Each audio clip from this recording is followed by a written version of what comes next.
Financial markets పై పట్టు సాధించాలనుకునే వాళ్ళు Revanth conduct చేసే వెబినార్ కోసం ఈ నెంబర్ కి కాల్ చేయండి. నమస్తే, వెల్కమ్ టు సుమన్ టీవీ. నేను విష్ణు. ప్రస్తుతంతో పాటు certified financial planner doctor Bachchu Anil Kumar గారు వారితో మాట్లాడదాం. సార్ నమస్తే. సార్ నమస్కారం విష్ణు గారు.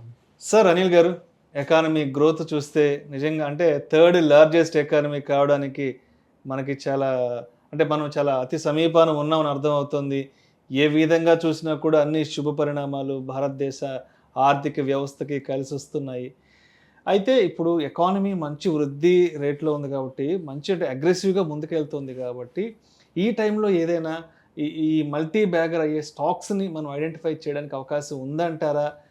ఇప్పుడు పలానా సెక్టార్లో పలానా స్టాకు రాబోయే 2-3 సంవత్సరాల్లో ఇది మల్టీ బ్యాగర్ కాబోతోంది అని ముందే పసిగట్టడానికి, ముందే ఐడెంటిఫై చేయడానికి ఏమైనా ఫ్యాక్టర్స్ ఉంటాయంటారా? గుడ్ క్వశ్చన్ అండి. ఇప్పుడు యాక్చువల్లీ ఏంటంటే మల్టీ బ్యాగర్ అంటే ఏంటో చెప్తాను.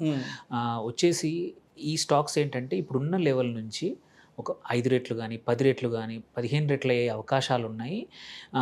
నెక్స్ట్ 1 year 2-3 yearsలో అంటే పెట్టేసి మర్చిపోవచ్చు అనమాట. డబ్బు అంటే బేసికలీ ఇన్వెస్ట్ చేసేసి మీరు మర్చిపోతేనే బెటర్ అనమాట. యూజువల్లీ వీటి ఫీచర్స్ ఏముంటాయంటే అందరికీ ఎక్కువ తెలియని ఎక్కువ మటుకు small cap stocks. Usually mid cap కానీ లార్జ్ క్యాప్ని అందరూ ట్రాక్ చేస్తూ ఉంటారు. వాటి పర్ఫార్మెన్స్ కానీ, వాటి ఆర్డర్స్ కానీ, వాటిలో జరిగే చేంజెస్ చాలామంది ట్రాక్ చేస్తూ ఉంటారు. బట్ స్మాల్ క్యాప్ యూనివర్స్ వచ్చేసి స్మాల్ కానీ మైక్రో క్యాప్ కూడా ఈ యూనివర్స్ చాలా పెద్దది. నియర్లీ మీకు 10,000 కంపెనీస్ ఉన్నాయి, small and micro cap companies. ఇక్కడ ఏంటంటే ఇవి ప్రతి ఒక్కరు ట్రాక్ చేయరు, ప్రతి ఒక్కరికి దానిపైన కన్ను ఉండదు అనమాట. ఏం జరుగుతుంది, వాటి ప్రాఫిట్ ఎలా ఉంది, వాటి సేల్స్ పెరుగుతున్నాయా, వాటికి ఆర్డర్స్ వచ్చాయా, వాటికి ఆ కంపెనీ ఆ ఇండస్ట్రీలో టాప్ ఉందా, ఆర్ అవకాశం ఉందా. సో ఇలాంటివి చాలామందికి తెలియని ఉంటాయి అనమాట. సో యూజువల్లీ మల్టీ బ్యాగర్స్ వచ్చేసి స్మాల్ అండ్ మైక్రో క్యాప్స్ అనమాట. సో వాటి చూడాల్సింది ఏంటంటే కొన్ని మోట్ అంటారు, అంటే స్పెసిఫిక్గా వాటికి మాత్రమే ఉన్న అడ్వాంటేజ్. కొన్ని కేసుల్లో ఏంటంటే ఎగ్జాంపుల్ ఫార్మాలో తీసుకుంటాం. ఒక కంపెనీకి యుఎస్ నుంచో లేకపోతే ఫారిన్ కంట్రీ నుంచి పర్మిషన్స్ దొరుకుతుంది ఏదన్నా ఒక వన్ స్టాక్ పైన, ఒక మాలిక్యూల్ పైన, ఒక డ్రగ్ పైన. ఆ అడ్వాంటేజ్ అనేది ఒక 4-5 సంవత్సరాలు వాటికి ఎక్స్క్లూజివ్ రైట్స్ రాబోతాయి. అట్లాంటి కేసులు. ఆర్ ఒక కంపెనీకి సడన్గా ఒక ఫారిన్ కంపెనీతో మ్యానుఫ్యాక్చరింగ్ యూనిట్ పెట్టారు, so there is a huge scope for exports. So that's ఇట్లాంటి థింగ్స్ ఉంటాయి అన్నమాట. ఇట్లాంటి ఫ్యాక్టర్స్ ఉంటాయి విచ్ హెల్ప్స్. అంటే ఇప్పుడున్న లెవెల్ నుంచి ఒక 4-5-10 రెట్లు అయ్యే అవకాశాలు ఉంటాయి అన్నమాట. ఇది నా ఓన్ పారామీటర్స్తో ఒక 4-5 స్టాక్స్ చెప్తాను, ఇది నా ఓన్ అనాలిసిస్. ఇది నా ప్రకారం చూసుకుంటే నేను కంపెనీ పేరు చెప్తాను. ఒకటి పానాసోనిక్ కార్బన్ అని. It's a new company, small cap company. So it could become multi bagger అనమాట. ఇన్వెస్ట్ చేసి స్మాల్ క్యాప్ కాబట్టి హ్యూజ్ ఎంట్రీ చేయకూడదు. అనదర్ ఇంపార్టెంట్ డిస్క్లైమర్ ఏంటంటే జాగ్రత్త తీసుకోవాల్సిన విషయం ఏంటంటే ఈ స్మాల్ క్యాప్ మైక్రో క్యాప్స్ వచ్చేసి వాల్యూమ్స్ తక్కువగా ఉంటాయి. సో హ్యూజ్ ఇన్వెస్ట్మెంట్ చేసి ఇరుక్కోవద్దు అనమాట, బికాజ్ ట్రేడింగ్ వాల్యూమ్ తక్కువ ఉంటుంది కాబట్టి. సో కొంచెం మన ఓల్ పోర్ట్ఫోలియోలో ఇట్లాంటి వాటికి 5% 10% కన్నా ఎక్కువగా పెట్టకూడదు. బికాజ్ అవసరం వచ్చినప్పుడు లిక్విడిటీ ఒక్కోసారి ఇబ్బంది రావచ్చు. ఆ కంపెనీ మార్కెట్ క్యాప్ పెరిగి ఎక్కువ ట్రేడ్ అవ్వకపోతే ఇబ్బంది వస్తుంది. సో అందుకోసం దట్ ఈస్ ఫస్ట్ కాషన్. అది చూసుకొని ఈ డిసిషన్ తీసుకోండి. This only my suggestion, but in the end పక్కా సొంతంగా అనలైజ్ చేసుకొని మీ అడ్వైజర్తో మాట్లాడుకొని మాత్రం ఇన్వెస్ట్ చేయాలి. పిఈ రేషియో చెక్ చేసుకోవాలి, అంతా స్టాండర్డ్ హోంవర్క్ చేసుకోవాలండి. ఒకటి Panasonic carbon is one.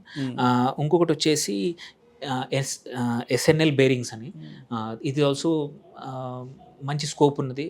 They have మంచి ప్యాట్ బాగా అనౌన్స్ చేశారు. అండ్ ఆల్సో గ్రోత్ మొత్తం ఏమంటారు వాల్యూమ్ కూడా పెరిగింది. So there is a good scope ఈ స్టాక్లో. ఇంకొకటి వచ్చేసి రెమిడియం లైఫ్ కేర్ అని. That is also another. They have done wonderful. Last year బాగా రిజల్ట్స్ ఉన్నాయి. అండ్ ఎక్కువ మటుకు అంటే ఇప్పటి నుంచి పెరిగే అవకాశం ఉంది.